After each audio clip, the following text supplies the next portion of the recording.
Hey everyone, today on People Now, an exciting baby announcement for Bindi Irwin and Chandler Powell. HAILEY and Justin Bieber opened up about their deeper connection and isolation, and yes, baby making status. Kane Brown lost in the woods. We'll tell you what happened to the country star and a group of friends. Also today, To survive in the world's toughest race, you need to do nothing but train and focus for this for a year. GRYLLS is taking us to the great outdoors again, this time with his new competition show, World's Toughest Race. Wait until you hear about this. NFL star Victor CRUZ gets real about being a girl dad and sharing his heritage with his daughter. All that and more today on People Now. Let's go.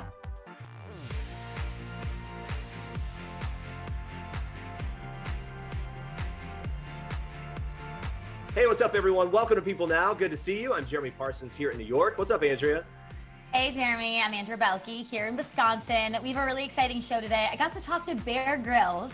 First time I've interviewed someone who's out on a cliff on this beautiful location. It was really cool. He's promoting his show, World's Toughest Race, which is really amazing. Also very sentimental, kind of made me tear up a little bit. So Definitely check that out. It was really great to talk to him. Yeah, of course, GRYLLS is on a cliff for an interview. I can't wait for that. There's that and so much more to get to. But here's where we start. Here's what you need to know and what's trending today. Bindi Irwin is pregnant. On Tuesday, Bindi announced on Instagram that she and her husband, Chandler Powell, are expecting their first child together. In a lengthy post, she wrote in part, "Baby wildlife warrior due 2021. I love that. Bindi revealed she's only in her first trimester, but wanted her fans to, quote, be part of our journey from the beginning of this new life chapter. Chandler shared the same photo on his page featuring the smiling mom and dad-to-be holding a tiny khaki zoo uniform. In his caption, he gushes about how excited he is to become a father, calling it the highlight of his life and adding in part, quote, "I cannot wait to embark on this new adventure with my gorgeous wife." Bindi and Chandler tied the knot at the end of March 2020, exchanging vows at their Australia zoo. They shared the news on Instagram, explaining they decided not to have guests at the wedding due to the coronavirus pandemic. The couple got engaged in July 2019 on Bindi's 21st birthday after 6 years of dating. Our congratulations, of course, go out to the parents-to-be. But one couple who apparently is not expecting just yet, Justin Bieber and HAILEY Bieber. The duo spoke at this year's virtual PALEYFEST LA during a panel discussion with other stars and creatives behind the YouTube Originals documentary series, Justin Bieber Seasons. And when the panel's moderator, Shirley Halperin, went in for a more personal question, they set the record straight. Watch this. So obviously we're all stuck at home. There have been a lot of, babies made and divorces put into action. You guys, how are you holding up during the quarantine? What are you binging? What are you doing with yourselves? Well, we didn't make any babies, so that's that. Justin was actually supposed to be on tour right now. And, it was disappointing that had to be postponed and moved. But I think even through the quarantine, we're still pretty newly married. I mean, we'll be celebrating 2 years in September. For us, we've really been able to create a deeper bond with each other, spending a lot of time with each other.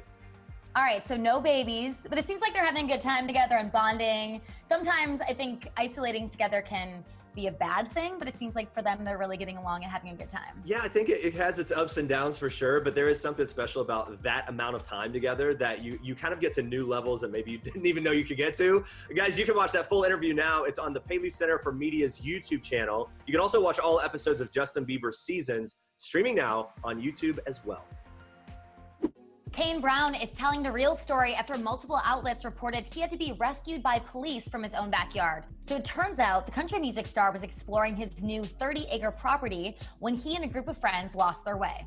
Yeah, Kane posted this picture of himself and his dog in the woods, explaining that he actually owns 30 acres out of the 3,000 acres that surround the property. On the day of the incident, he set out to explore a little with his friend and the friend's girlfriend, telling his wife that he thought that he'd be gone for about 30 minutes. But as it was getting dark, they lost their way, and 30 minutes turned into 3 hours. According to Kane, it started to rain, got completely dark outside, and dropped to 40 degrees. And he was only wearing a t-shirt and shorts.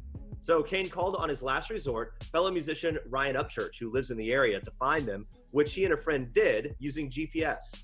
But then they were so far in the woods that they lost cell service and the whole group got lost together. Kane noted that his friend's girlfriend has asthma and started, quote, freaking out. So they eventually had to call the cops who came to the rescue. I mean, it can be pretty scary, especially when it's dark, when you're in this woods that you aren't very familiar with. So I'm glad that they were able to get help. At least they had each other, right? Like, yeah. At least the group was there. Ryan Upchurch also addressed the incident in an Instagram video of his own. Let's take a quick look at that.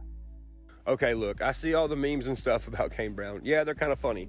But here's the fact of the matter, man. You weren't there. I was there. When you're in pitch black and your eyeballs are open and you can't even see your hand in front of your face and you're on thousands of acres that you've never even been on before, it's kind of hard to find your way out. Just saying. Wow, that was a wild experience, and it definitely seems to have been much more harrowing than it might have sounded at first. Of course, glad that they all made it out safe. All right, stay with us. Bear Grylls has a wild and crazy new reality series that's putting teams from around the world to the test in some really grueling outdoor adventures, and he's telling us all about it. Victor Cruz and his 8-year-old daughter Kennedy are the cover stars of Parents Latina's August-September issue. And the former Super Bowl winner, best known for his fancy footwork and salsa touchdown celebration, is teaching his daughter to represent her culture and community everywhere she goes. The single dad fondly remembers winning the Super Bowl with the New York Giants in 2012. As an Afro-Latina, he says his biggest legacy is seeing people of all colors dancing salsa in the stadium. And he is passing down his heritage to his daughter. But he admits in some areas of life, she is teaching him, including when it comes to social media. Their father-daughter quarantine dance videos have racked up thousands of likes and views on Instagram and TikTok. But on more serious matters, Victor tells Parents Latina that he is teaching his, quote, Black queen to value all facets of her identity and her family history. He also wants her to understand how far they have come and the responsibility they have now to pay it forward. It's a lesson he feels is very important in current times, with the Black Lives Matter movement coming to the forefront and the pandemic disproportionately affecting Latinos. But he is aware that to raise an upstanding citizen, he will have to lead by example. And he says he has never been more willing to put in the work. Victor also reveals that Kennedy reminds him of himself as a kid, because just like him, she is energetic, always the life of the party, and smart. He adds that they have a ton of inside jokes and code names for everything, and that even their laughs sound the same. Very adorable. He also shares how he is making sure Kennedy stays grounded. They live 17 minutes away from the neighborhood where he grew up in Paterson, New Jersey, and the proud dad takes his daughter there often to show her where he came from, pointing out where he went to school and even his old house.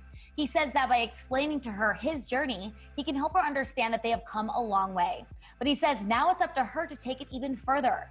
Last year, Victor and Kennedy volunteered at a homeless shelter on Thanksgiving, something he says he plans on doing every year so Kennedy can see how important it is to take care of your community. To read more about Victor Cruz's life as a dad with his daughter Kennedy, check out the August-September issue of Parents Latina, available now.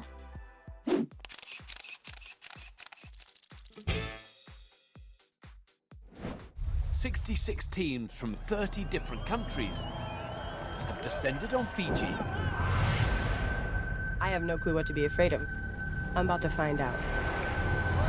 To compete in the world's toughest race. All right, everyone, if you need a little more adventure in your life right now, a new show hitting Amazon Prime will definitely fill that void. The World's Toughest Race drops on August 14th. I'm here with the show's host, Bear Grylls, to find out all about it. How's it going, Bear? Yeah, it's good. Yeah, nice to be with you. And yeah, thanks for your support of the world's toughest race. Congrats on this show. I mean, I got to watch a few of the episodes and it's so intense. What do you think is the hardest part about this race?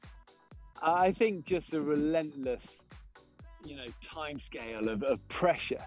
The fact that these guys are racing non-stop for 11 days, 24 hours a day, as your little team of four, across some of the world's harshest terrains of jungles, ravines, mountains, grasslands, swamp, rivers, non-stop, old school racing, compass map, having to work together under that sort of pressure when you're that sleep fatigued. Some of these teams are getting like an hour, maybe a night max, maybe every 2 days. And after a while, it just takes its toll. And to see the greatest adventure racing teams in the world at the limit of human endurance and what drives them and their decision-making process under pressure and how they relate to each other and work together. It was incredible to be part of. Yeah, I mean, you're seeing people getting heat stroke. They're not sleeping a lot, like you said. The race seems so daunting. I mean, what's the best way for teams to prepare or train for this? I mean, what's the key to success here? I think, a lot of the teams train for literally years for this, So, one of the key things I said to them, literally in the days and the minutes before we start, was respect the wild. Don't underestimate it. You know, you're in this for the long haul, but be the tortoise, not necessarily the hare. You know, never switch off, never get complacent, always be planning. Get used to change and having to adapt to your plans. Get used to failure. Get used to hurting. That was the other thing I said a lot of. Get used to the hurting. I saw people pouring blood out of their boots from blisters. You know, you're going to go through pain on this. Work together as a team. The teams that work together best will win this. And ultimately, never give up. You know, I said to them, write it, NGU, never give up. Write it on the backpack in front of you, because it's the heart of the world's toughest race is resilience. Just listening to you talk about it, I'm inspired. I'm gonna go for a run later today. I'm feeling inspired there. Why was Fiji the perfect location for this race? By the way, I love Fiji. I got to play Survivor in Fiji, so it was really cool to see you be there. But why did you love it so much? I think Fiji was a spectacular place to run the world's toughest race because of the diversity of terrain. 1 minute you could be in high, freezing mountains, then you could be in deep ravines and 100% humidity jungle, swamps, rivers are gone forever. You got the ocean and just the size of it as well. You know, we were running a race across 670 kilometers, you know, with the world's greatest adventure athletes.